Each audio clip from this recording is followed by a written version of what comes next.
We have a very special guest, Mr. Kweku Djan. I'm from Sacramento, California. Family's from Ghana, so that's always been a big part of my upbringing. Now I'm at UC San Francisco for medical school. What was the most challenging part of pre-med? The quote-unquote toxic pre-med. I know you briefly touched on why you chose sociology. What made you decide to choose that unconventional route? That's a great question. Actually, it's actually a funny story. How much sleep do you get a night? Sometimes it's like also me wasting my time on like TikTok before going to bed instead of getting the full 8 hours. It's ridiculous. And honestly, I'm gonna be like real with you. I go out more now than I did in undergrad. Come through, baby.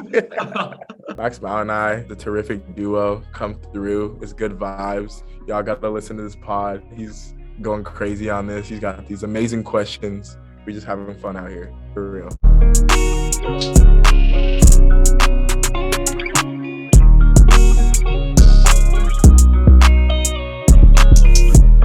Yo, what's going on, everyone? Welcome back to Sippin Soju podcast.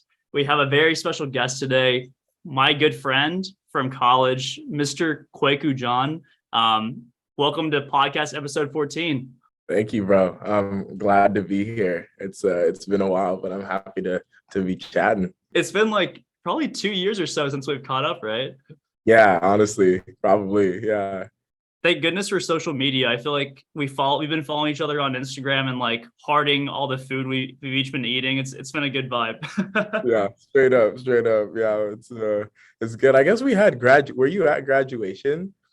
I saw you at graduation. Yeah. We saw each other, but it was brief. Like there's just a lot of people to catch up with, but I'm glad we get to have a one-on-one. For sure, man. How did you think graduation went, being able to catch up with everyone? How was that experience?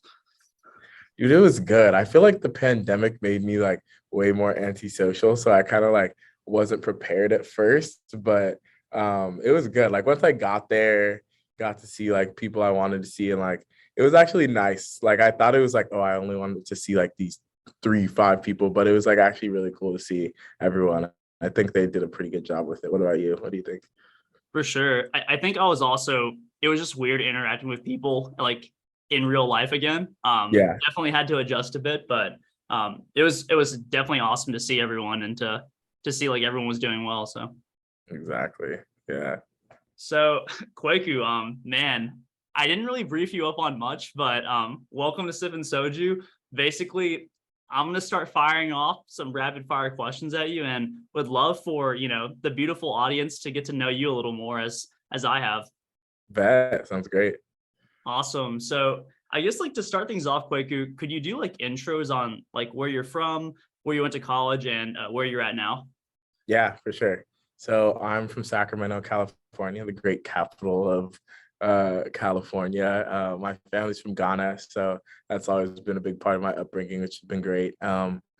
Lived in Sacramento my whole life, and then went to Yale for undergrad with Max Mao, the great. This man taught me everything I know in the gym, and haven't looked back. But yeah, and then now I took one gap year working, doing research at the NIH, some clinical research on obesity, and now I'm at UC San Francisco for medical school, and I'm in my second year now, just about a month and a half into the second year. So it's going by fast, but yeah, back in the best state.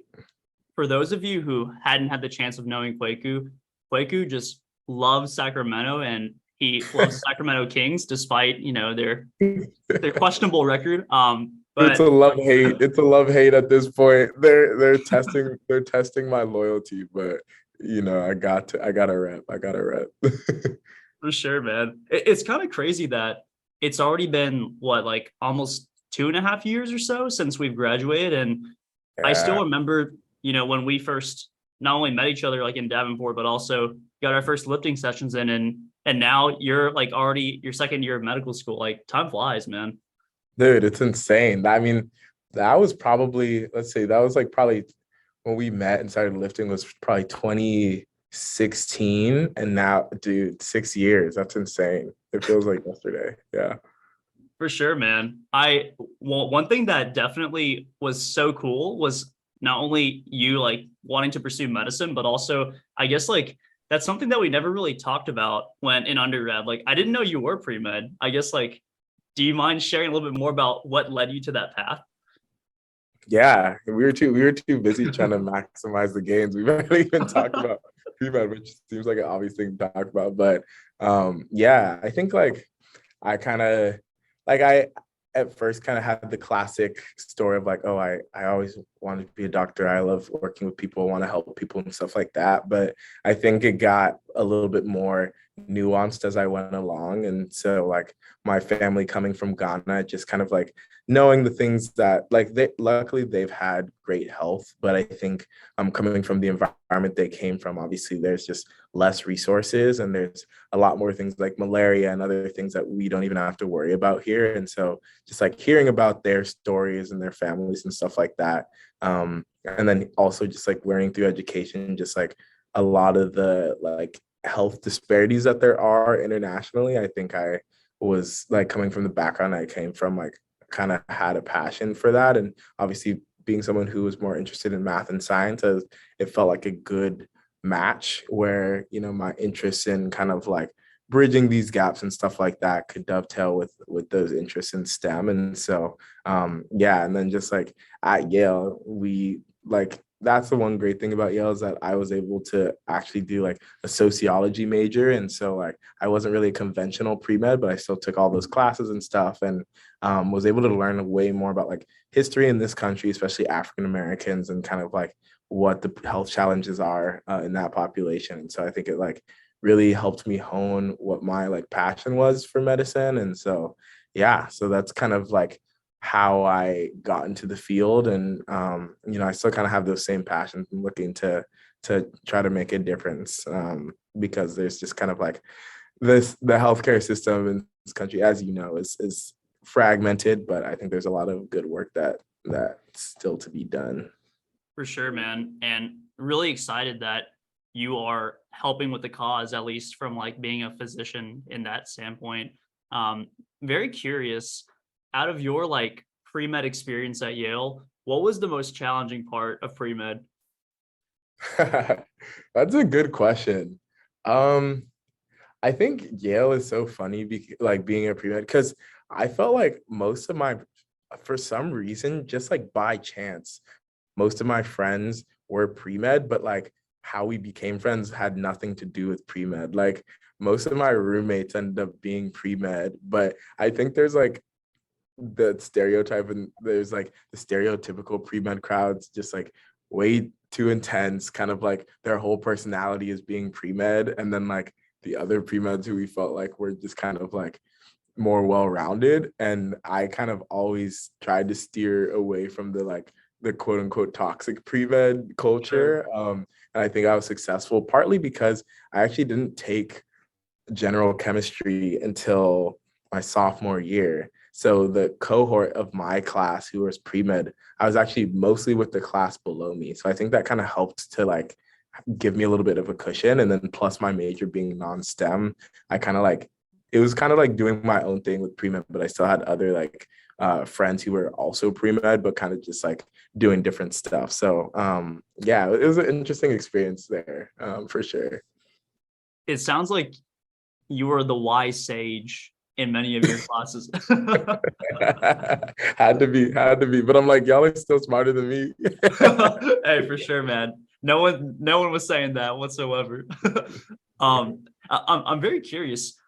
I know you briefly touched on why you chose sociology, but given that you were very interested in being pre-med earlier on, I guess like what made you decide to choose that unconventional route? Yeah, it's a great question. Actually, it's actually a funny story because I didn't really know anything about. I think most people when they hear sociology maybe have a vague idea but don't actually know what it means. Honestly, I majored in it. I still like don't know what it I means. don't, but Yeah, bro. But so Bulldog days is like the visit days for Yale, like when you're still in high school, kind of just before you decide which college to pick. And so I remember I went to get lunch in Commons, which is kind of like the big dining hall that it ended up closing for most of our college experience, but was open for our first year. And I remember I just sat down at a random table and just happened to sit across from the professor of sociology. And I was like, oh, we're just chatting. Hey, how you doing? He's just telling me about the major. Yeah, sociology. It's like really cool. The great thing about it is you can pick different tracks. So there's like a health and society track, like, and a bunch of different tracks that kind of have to do with society, but like have different lenses to it. And I was like, that sounds like pretty cool. I mean, like, it sounds like you get a very practical education where you're learning things I find interesting that are kind of like more similar to public health, I guess, which is kind of an interest I had, like how I mentioned before, I was more interested in like global health and stuff like that. And so I kind of like from that conversation, like had in my head, all right, like I think I might try out this sociology thing. And then I heard it was really flexible with the pre-med major pre-med requirements. And so I was like, yeah, honestly, might as well try it out. And the advice I got is like, once you get to med school, it's like, it's pretty much all the education's all medicine, all science, stuff like that. So you might as well like try something that you're super interested in college, as long as you get those requirements out of the way. So I was like, yeah, why not? And I did it. It was a small major, but it was really cool. And I have no regrets. It was sweet. Yeah. That's awesome to hear, man. And it's kind of crazy just from that one random experience in the dining hall and meeting that professor. Like, obviously that probably had somewhat of an influence on you choosing sociology, but I think that's a really cool and mature take on why you pursued a non-conventional field. Like, I feel like a lot of times people just want to get straight through it, and like, by all means, that is one, like, definitely a good method of doing it. But that's super cool that you were able to balance your other, interests as well, and you were able to explore other things. Yeah, dude. Yeah, I'm super glad for that conversation. And like, I think it honestly is like, in a funny way, I think my non-STEM classes, my non-pre-med classes kind of helped my passion for medicine, because it talked about other stuff in terms of like the social impact of like medicine and disparities, things like that. And that's like where like I was really passionate about stuff, and like kind of drove a lot of the other opportunities that I was able to get, like in the summertime and stuff like that, doing research and stuff. So I'm like, it's funny now that like I haven't talked about it in a while, but like really like I think my non pre-med classes really like made me more passionate about medicine in some way. That's awesome, man. Yeah. And to bring things back down memory lane, that's what I'm here for, man, to help you relive those experiences and those choices. Um, Yes, sir. very curious, what made you decide to take a gap year to work for the NIH? That's like a really cool thing that you were able to do. And I guess, like, what ultimately motivated you for doing that?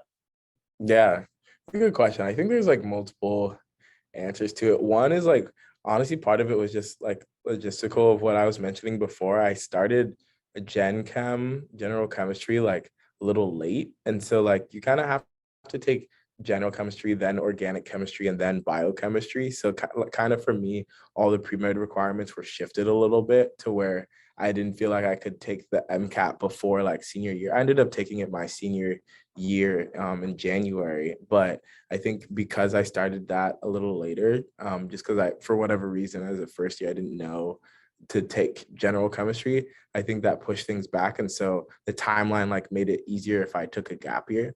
But I think I would have done it anyway, just because like, as you know, like Yale is not easy. For sure. Surprise, surprise, it's not easy, and especially when you're taking the pre-med classes. And I think like I knew that I wanted a break from school, so that I didn't start medical school burnt out. So I think I like probably would have taken one either way. And then the whole NIH thing, like honestly, another like funny story where so we had fall break every year, which was like Wednesday, Thursday, Friday. So you kind of get Wednesday to Sunday. And I think sophomore year, I went with one of my roommates, Bobby. I don't know if you remember Bobby, but super cool guy, Native American guy. And Yeah.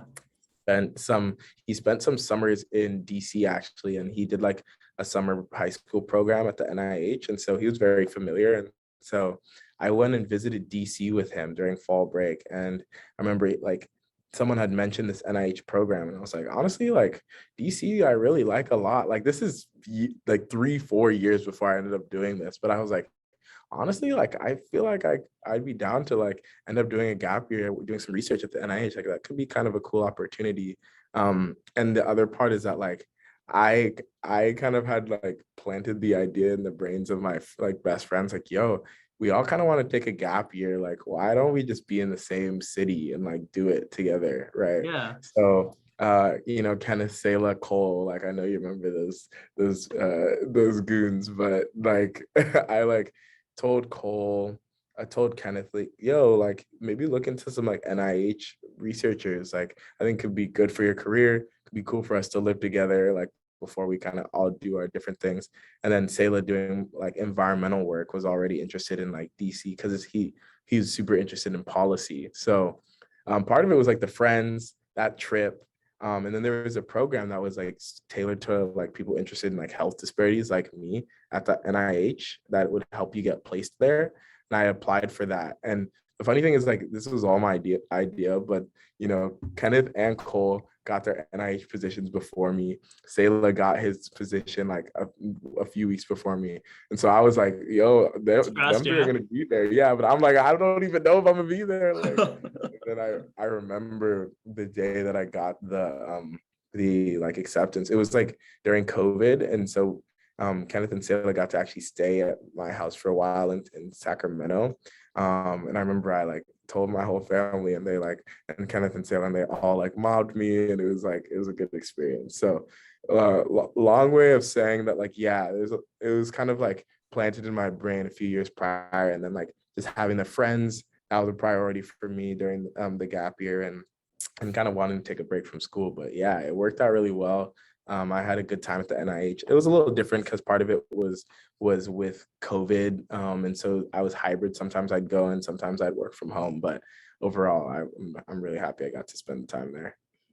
That's awesome, man. I can imagine once when you got the acceptance into the program, it was probably like getting accepted to college all over again. You're like ecstatic, right? Yeah, dude. Yeah. It's like it's kind of like your first like job out of like college where you're like, it's kind of the same type of feeling where you're like, yes, like it's finally like the wait is over. For sure, Yeah. man. It's also, I feel like that's definitely the move, especially when, we're younger adults without, families and kids and stuff like that. Like spend time with the homies, man, like Yeah, maximize that. yeah. And I'm especially grateful now because we're all in different places. Like one of them's still in DC, one of them is in Baltimore at Hopkins, and then one of them's at Harvard doing medicine too. And so we're all in different places, and like those are the boys. So I'm glad we got that extra year to just like, have a good time, even though we were like focused on career stuff, but it's like we still had the blast. For sure. I know how you are, Kweku. Hey, Always having a good time. got to. That's awesome, man. But yeah, like I feel like this has been really cool. Not only just like you sharing your stories, because I personally like have wanted to catch it for a while, and like just hearing all of that has been really cool to see like where you are now. And not to switch gears too quickly, but very curious, like what was your idea about UCSF, and like did your expectations match actually being a medical student there?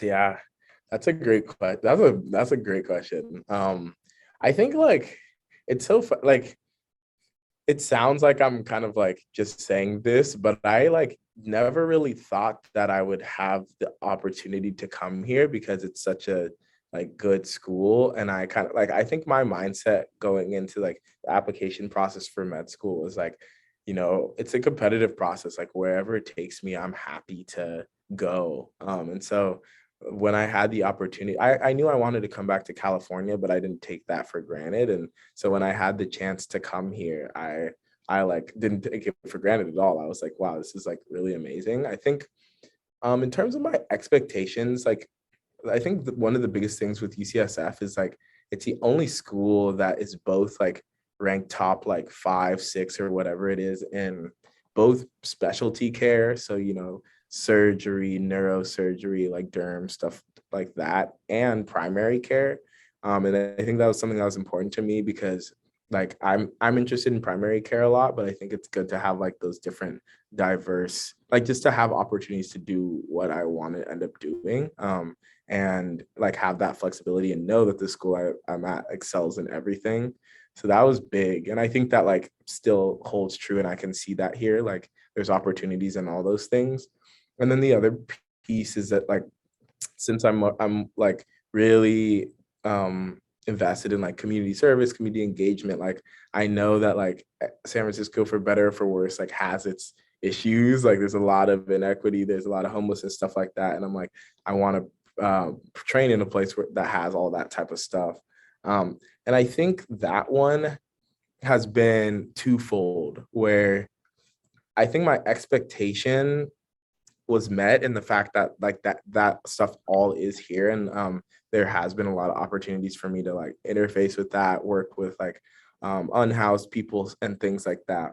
But I think that part of it is COVID, but I think part of it is also not, is I think it's a little harder here at UCSF to do the whole community engagement piece than I think is advertised. And I think there's a lot of people here who care about it, but you kind of have to like figure out who those people are a little bit more than I thought. And there's a lot of opportunities to do research and stuff, which is great. There's tons of resources, but I think the whole community engagement piece is a little harder because just like any institution, same thing with Yale, is that like UCSF is at the end of the day an academic institution. And so I think some communities don't have as much trust in UCSF inherently, and you have to gain that trust. And so I think that's something that I've appreciated more being here. So that was like something that maybe I didn't foresee as much, but certainly like I think one of the things that drew me here is that they were pretty honest about that. Like I remember the dean of admissions like admitted like, UCSF, we have a long way to go to like, get to know the community and to get that trust. And I think that's part of what drew me here is like, nobody's lying and like saying like, oh, it's perfect, this and that. Cause, I would have known that it wasn't true. Right. But, so yeah, long way of saying like, yes, those communities are here and it's great, but I think it's been a little bit difficult to truly plug in. But I think the people here are awesome. And that's something that for the most part, like has met my expectations. Like I have really good friends here. And people like to have fun. That's a good thing about UCSF is like a lot of med schools, like it's like there's the pressure to like give up your hobbies and stuff like that. Nah, dude, like I'm still balling, still getting in the gym, still having a good time. Like we go out, we have fun, man. Like, so, yeah, so it's been a good time. That's awesome, Kweku. Thank you for sharing. I completely agree. I think definitely like the access to certain groups being at an academic institution can be more difficult, but just given the fact that you've been like actively pursuing those individuals and trying to make a difference, I think that's really cool. Thank you, bro. Yeah. Going off of UCSF, given that's a pretty big topic for this podcast, at least, I guess like for any future pre-med students who are interested in applying to medical school, can you give like 3 reasons why UCSF would be like a great option for them, aside from being like highly ranked in various specialties?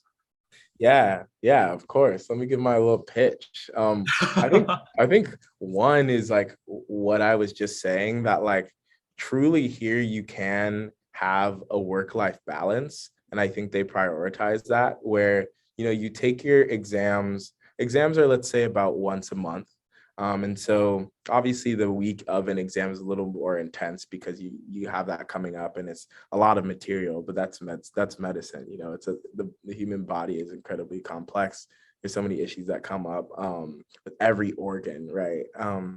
But I think that like outside of that, and even within that, like there's a lot of opportunity and time to just do what you want to do. Like the exams are pass fail, and like the secret is that it's really pass now, pass later, really. So we like to say it's not pass now, pass fail, but pass now, pass later, meaning that like even if you failed an exam, which people do sometimes, you just retake it, and they are invested in you doing well. They're not out to get you. So I would say every exam, contrary to what was maybe the experience in undergrad, sometimes it's like the exam questions you can kind of predict them to some extent, and like it's more about the high yield information and less about nitty gritty details, and just like making sure that you read every slide of every, like, I lecture and see. stuff like that. So I've appreciated that, because I feel going into every exam, if I've studied all the things I need to study, like it's pretty straightforward, honestly. And I would not say that I'm like the brightest person in the entire world. Like you just obviously kind of learn how you study best. So I think number one, work-life balance here is really good. Number two, like San Francisco is just like an awesome place in itself, but it's also just close to a bunch of amazing places. Like I go on hikes that are like beautiful and like less than a 30-minute drive away. You could go up and go skiing. You could literally do anything. The city's here, so there's always stuff to do. So I think being in the city is really cool. In a great location, and just being in California, like I don't know if I could leave again, man. Like it's too nice. It's too nice. I understand. Um, so that's number two. And then number three, why you should come to UCSF. Um, I think they like, one thing I will say is that like they are very receptive to student feedback, and they give a lot of avenues for that. Because as we know, like no, in an educational space, like everybody's learning, including the instructors, professors, administrators. And so there are things that like may rub someone the wrong way, right? But I Sure. think the thing I found in our class is that when people complain, they listen, and they like, it's not just like trying to placate like the students and be like, okay, yeah, whatever. It's really like we say something and there's tangible changes. And I found that like even when there have been things where we're like, yeah, that wasn't it, like they really took the effort to hear us out um and to like try to implement those changes. So I think there's like a lot of student power here as well. So it's, yeah, it's a good place to be. That's awesome, man. I appreciate you sharing those insights. And to anyone who happened to somehow stumble on this segment of the video without watching anything prior, 3 reasons to go to UCSF: the great work-life balance, the opportunity of exploring San Francisco, and the feedback that administration takes. So, and also Quaker's there. So, Hey, I'm here. Come through, baby. on that topic of work-life balance, I'm curious, could you give us like a week in the life of just like what it's like to be maybe a second year student in terms of how many hours for classes, how many hours for research, and any other time you Yeah. have? Yeah, dude, that's hard because everyone's schedules are so different. But yeah, let me try and give you a breakdown. So let's say, so Mondays is usually a lecture day. And so some people go to live lectures. I'd say definitely maybe at most a quarter of the class usually goes to live lecture, honestly, because they record them and then you can play it back at whatever speed up to 2 times that you want. So I'd say usually Monday morning will be lectures from 8 to noon, let's say.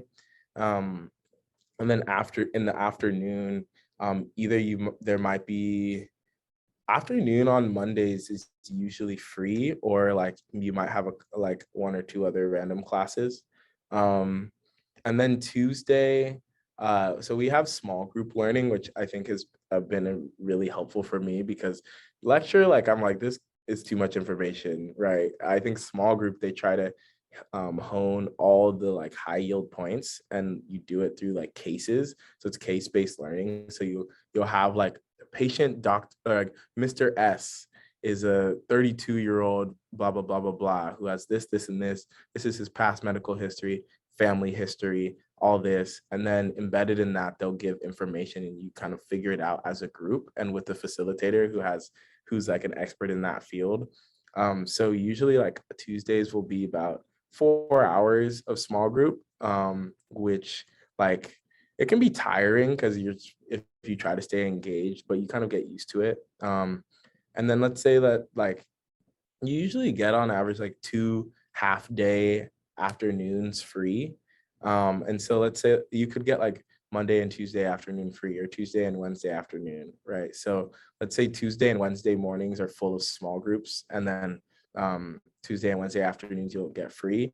That means like Monday you might have had a pretty full day, and Tuesday and Wednesday you have half days. And then Thursday, so everyone has a different, what they call a clinical day. And so on that day is kind of like a full day of stuff. And so you have a clinical group. And so it's six students and a coach who's a doctor. And so depending on how it works out, like either in the morning or the afternoon, you'll work on a quality improvement project at a site that you were assigned to. So for us, it's the San Francisco General Hospital. And so we go there, and our project is working on like diabetes management for Latinx patients in the specific clinic. So we'll go and like work on that, try to identify gaps and interventions and stuff like that. And then in the afternoon, we'll usually be working on clinical skills. So we have what's called like the CAMBAR Simulation Center. And so basically you go in and it's what they look like doctors' offices. They're like stocked like doctors' offices. And then you have standardized patients who are all actually just actors. Like a lot of them actually have like full acting careers, but they also do this as part of their like acting career. And you go in and they're patients. So it's kind of a low stakes way to practice clinical skills. And so maybe you'll learn the heart exam, or the other week we learned the like breast exam. So like it could be more sensitive exams, or it can be kind of like more run of the mill, but you learn that in groups as well. And that's a great opportunity to hone your clinical skills. And then Friday is usually lectures in the morning, and then the afternoon either free or maybe there's one or two other classes. So usually you get about 2 or 3 half days off a week. So there's flexibility to like do other stuff that you want to do, but it's rare that you'll have a full 8 to 5. But yeah, but every week is very different. For some people, they'll kind of use those half days to work on research, work on like community service. At lunchtime hours, there's often lunchtime electives. So like if you're interested in like addiction medicine or like any of the specialty groups, like then sometimes it's on Zoom, or sometimes you come in person and they provide lunch and you can like do those different interest groups and stuff like that. And then people do different things. Like if you have a half day off and you're not doing research, maybe you'll go to the gym. A lot of people go to the gym in the evenings or sometimes in the mornings before class. So it's a lot of different ways to do this whole med school thing, but there's flexibility. That's like, I feel like one really huge selling point for medical school students, because obviously the course is really rigorous wherever you go. And like the more time that you have, not only to learn about medicine, but also to pursue your other opportunities, I feel like that's like super awesome. Yeah, definitely. Yeah. So here comes one of the long-awaited questions that I'm sure people have questions about, and that is, how much sleep do you get a night? I'm very curious. That's a great question, dude. I'm gonna be honest. I was never one of those people who could like be sleep deprived all the time. Like I need like a minimum of 7.5 hours to be functional. Like I'm not a big coffee drinker. I've started drinking coffee a little bit more in med school. I held off mostly in college, but I would say I average about 7.5 hours of sleep a night, which is like decent. And a lot of that is just, sometimes it's like also me wasting my time on like TikTok before going to bed instead of getting the full 8 hours. Like I definitely could easily average 8, but sometimes I just be wasting my time on social media, bro. Like it's ridiculous. That's awesome that you like not only know your body, but also it sounds like you've been prioritizing sleep, at least, Yeah. with that knowledge. And dude, you and everyone else who's 20, TikTok be eating away so much time, for real. I know, bro. It's bad. That's awesome, man. And going off of in terms of sleep, also with hobbies, I know you go to the gym. I know you like to ball. Any other hobbies that you've recently picked up or have started since being in San Francisco? Yeah, I mean, definitely balling, definitely try to lift when I can. Definitely been hiking more, just because like I feel like the East Coast is cool, but like it's kind of a trek to go hike somewhere, and the hikes aren't as good, honestly. So like I definitely hike more. What other hobbies, dude? Honestly, yeah, I feel like just like hanging out with friends more and just kind of doing more like cooking dinner stuff. Like I feel like it's a little bit more adult now or whatever, but like we'll go over to like a friend's house, we'll like cook a meal, crack open a couple of bottles of wine, just have a good time. Like I feel like that's kind of a new thing. And honestly, I'm gonna be like real with you. Like I go Yeah. out more now than I did in undergrad. Like I was never a big partier, honestly, Yeah. but Yeah. I'd say I do that more now. And it's not like going crazy or doing it like, whatever, but I'd say like we just go dance, like we just go like have a good time at a club or something like that more often now. And just like a good way to like let off some steam. I like to dance. I got my Dougie, I got all my moves, and Yes, sir. good time. So yeah, but just staying balanced and trying to work out. Oh, also my roommate has a Peloton, so I've been Pelotoning now a No lot, way. which is great card. Like I burn like 500 calories in like 30 minutes, bro. It's insane. It's insane. I know you're doing a little more spin cycle now. Yeah. Yeah. So Yeah. yeah. I was gonna mention that because that's insane, man. I usually burn around 450 and 45. So you're really out angling me here. I Dude, gotta get that dude. speed up. And still my roommate, like he's crazy. The other day he did 45 minutes, 1,000 calories. I was like, I don't know how you do it. He's insane. He's insane. He's absolutely depleted, one half of the average American's intake of calories. In literally 45 minutes. It's insane, dude. Yeah. That's crazy, man. And going back to what you said about the dancing and going out and stuff, to any venue or club that you've been a part of, they really need to sponsor you because you really do be having the best moves out there. 100%. Hey, get the word out. I need to be sponsored for real. That's awesome, man. I'm glad the work-life balance is really like kicking in and you've like been prioritizing and having fun doing that. Yeah. I know you mentioned cooking as well. What has been like one dish that you've made, I don't know, in the last 2 years that's been pretty fun or you enjoyed?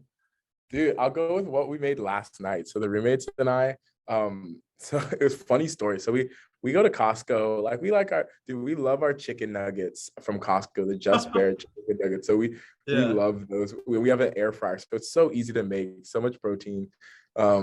But we like were running out of freezer space, and so we all went to Costco, came back, and I was like, there is no freezer space, so I had to like empty our freezer and but I didn't want to throw away stuff, so they were like, we had like almost 5 pounds of just like frozen ground turkey, and I'm like, this cannot stay here, but it's like it's still good. So I'm like, we need to put this in the fridge and then just like go crazy with it. So last night we made like loaded nachos where we like put chips, a layer of cheese, another layer of chips, cheese, and then I cooked like I cooked two things of ground turkey that was each 1.67 pounds. So, and it was for 3 of us to eat, bro. Like, so we put a mound of ground turkey. I caramelized some onions, put a bunch on there. We got some guac on there, salsa, and just like went to town. And I was like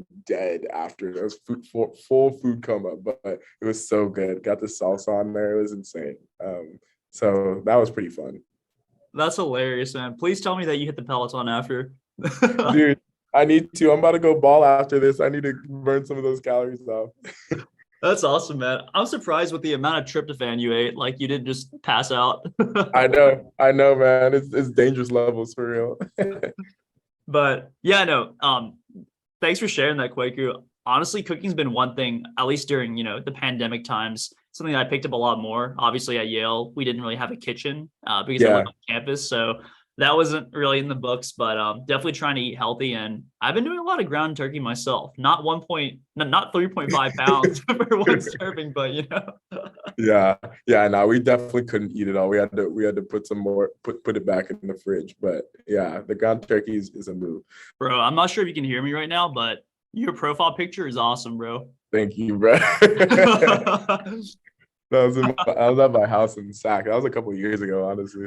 I was gonna say you look a little bit younger there, a little bit better, if I may. Yeah, nah, for real. No gymming.